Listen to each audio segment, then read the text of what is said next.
लोकशाहीच्या वृद्धीसाठी मतदान करा. महाराष्ट्र राज्यात 9,50,00,000 मतदार. राज्यात 9,50,00,000 मतदार. राज्याचे भवितव्य तरुणांच्या हातात. 2 ते 3% मतदारांच्या हातात हार जीत. 30 ते 50 वयोगटातील 2 कोटी मतदार.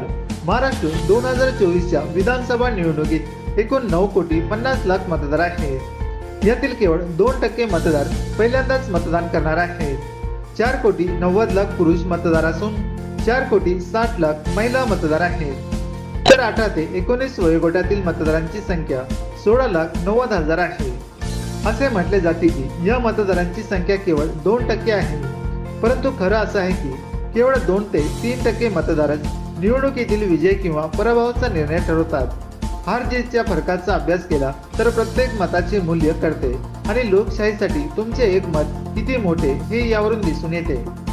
महाराष्ट्रात मात्र गेल्या वेळी ही संख्या 9,25,00,000 होती. राज्यात दर 1,000 पुरुष मतदारांमागे 933 महिला मतदार आहेत.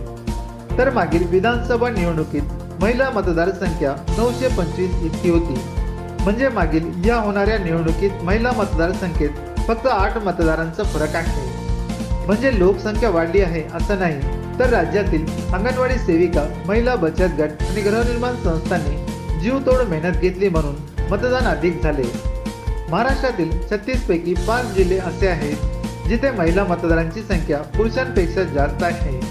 ते जिल्हे म्हणजे सिंधुदुर्ग, रत्नागिरी, नंदुरबार, गोंदिया, भंडारा आहेत. महिला मतदारांनी पुरुष मतदारांपेक्षा कमी मतदान करू नये यासाठी सर्वतोपरी प्रयत्न केले जात आहेत.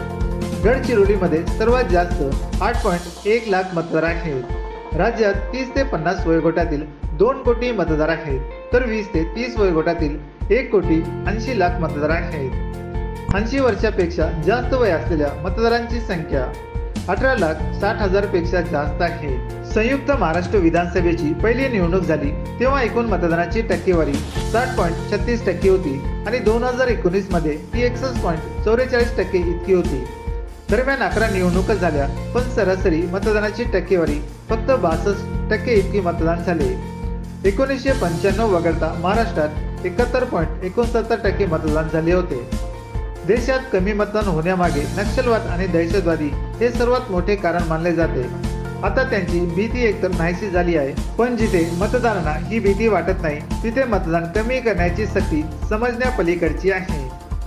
केंद्रशासित प्रदेश आणि पश्चिम बंगाल आणि आंध्र प्रदेशसह लहान राज्यांमध्ये मतदानाची टक्केवारी सुमारे 80% आहे. प्रत्येक मतदारांपर्यंत पोहोचण्यासाठी निवडणूक आयोग सर्वतोपरी प्रयत्न करते.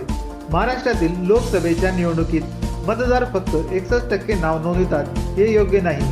जर तुम्हाला राज्याचा, देशाचा विकास हवा असेल तर मतदान करा आणि लोकशाहीच्या उत्सवात सहभागी व्हा. 5 जिल्ह्यात महिलांचे सर्वाधिक मतदान.